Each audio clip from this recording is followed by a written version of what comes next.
In this presentation, we give some of the details of Hardy-Weinberg equilibrium, Hardy-Weinberg law or equilibrium. The gene frequency, otherwise called allele frequency, and the genotypic frequency of a character in a large and random matching population remain constant generation after generation, provided evolutionary factors such as selection, mutation, migration, and genetic drift are absent in such population. You may be knowing every character is determined by a gene and its pair of alleles. The nature of the alleles for determining a character in an individual is the genotype. In a population, you can find the distribution of a character in three forms: homozygous dominant, heterozygous, homozygous recessive forms. So when you take a survey, you can find the individuals of phenotypically expressing individuals of dominant and recessive characters. From phenotypic expression, it may not be possible to distinguish homozygous dominant and heterozygous individuals. So the calculation out of the formulae proposed by Hardy-Weinberg, enabling calculation of these three types, the frequency of these three types of expressions of a character: homozygous dominant, heterozygous, and recessive individuals in a population. Now there are two formulae proposed by Hardy-Weinberg. One is p squared plus 2pq plus q squared equal to 1. That indicates genotypic frequency of the distribution of a character in a population. And p plus q equal to 1. That formula helping to calculate both genotypic frequency and gene frequency. Now here the P stands for frequency of total number of individuals phenotypically expressing dominant trait. It's during the calculation of genotypic frequency. Then the same P value can be used for calculating gene frequency, where it stands for gene frequency of total number of dominant allele for a character in a population.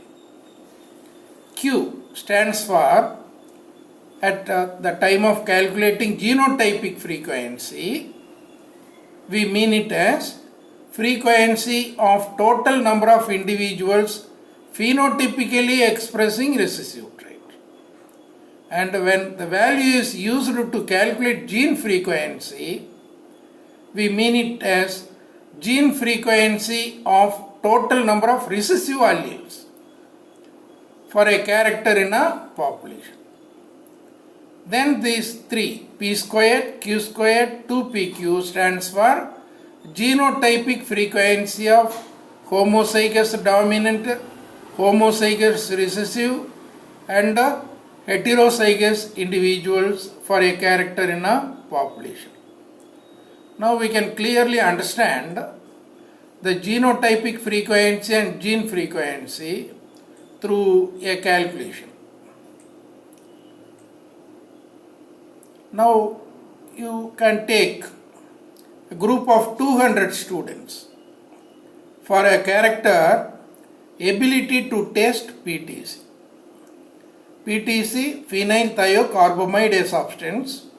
When a drop of it placed on the tank, some of the individuals can feel a taste, somewhat a show taste, and some may not find any taste out of it.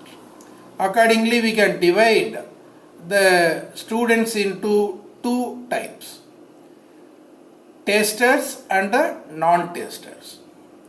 So when you conduct a survey for the tasters and non-tasters among the 200 students, 160 are found tasters and say 40 unable to taste PTC, accordingly grouped as non-tasters.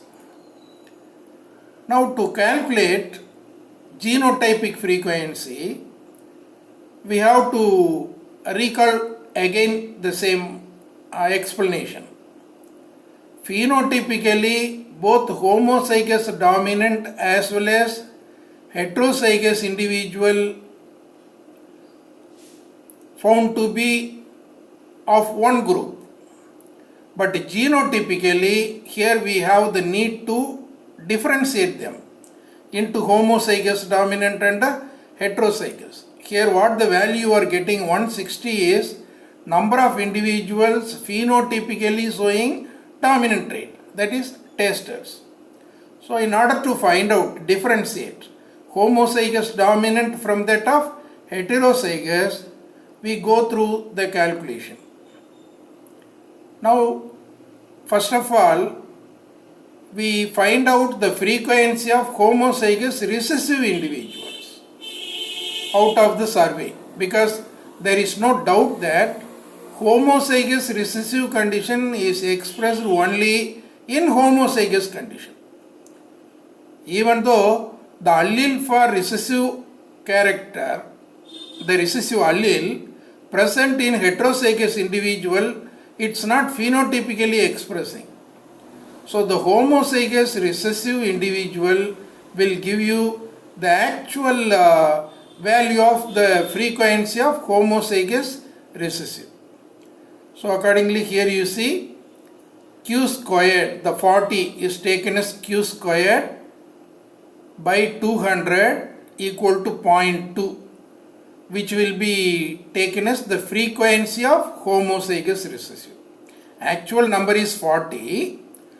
To mention it in terms of frequency, we make it in decimal, 0.2.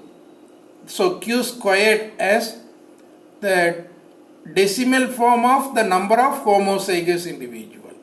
So q squared equal to 0.2. And then convert it into q by square rooting q squared. So square root of 0.2 is 0.45. So q is 0.45. And here you can apply one more formula suggested by Hardy-Weinberg, p plus q equal to 1, to find out p, value of p. Now by conversion you can put the formula this way, 1 minus q equal to p. Already we have the value of q, 0.45. So 1 minus 0.45 equal to 0.55. So the value of p equal to 0.55.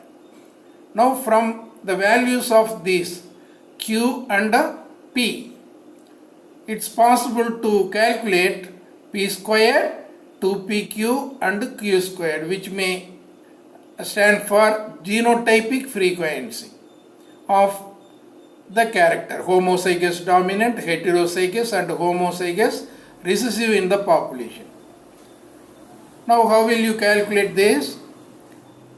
Now p available, p 0.55, so square root is square of this 0.55 p into p. Similarly 2 into 0.55 into 0.45, 2pq, and q squared, 0.45 square. So you will be having the value like this, p squared 0.30, 2pq 0.5 and q square 0.2 as genotypic frequency of homozygous dominant, homozygous recessive, homozygous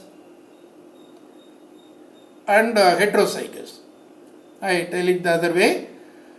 Homozygous dominant 0.3, homozygous recessive 0.2, heterozygous 0.5.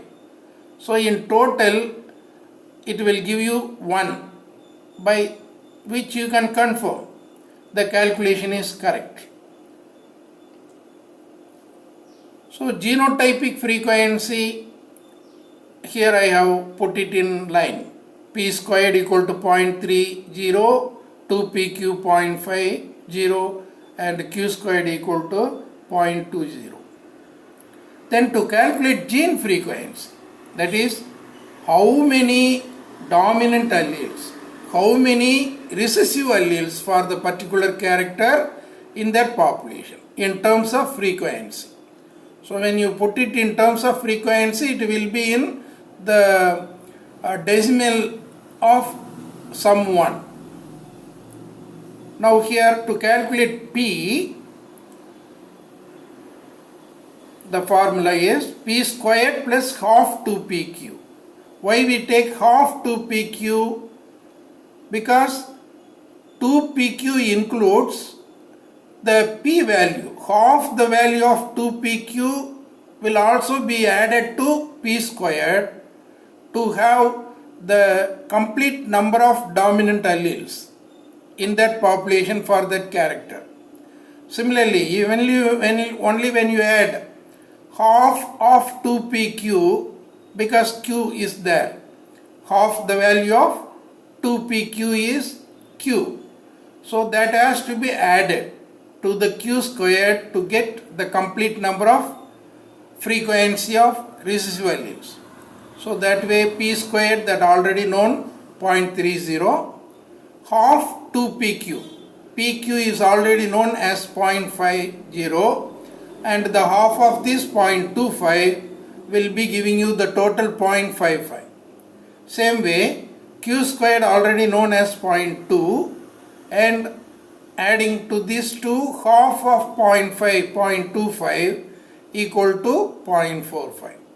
So the gene frequency of dominant allele is 0.55 and recessive allele Q is 0.45 in that population for the character of tasting ability of PTC.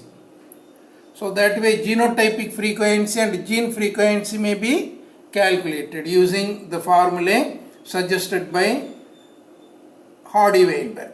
Now, according to the definition, this gene frequency and genotypic frequency for a character in a population at a time will remain constant, that means will not change, if the evolutionary factors are not acting on that population till the next generation.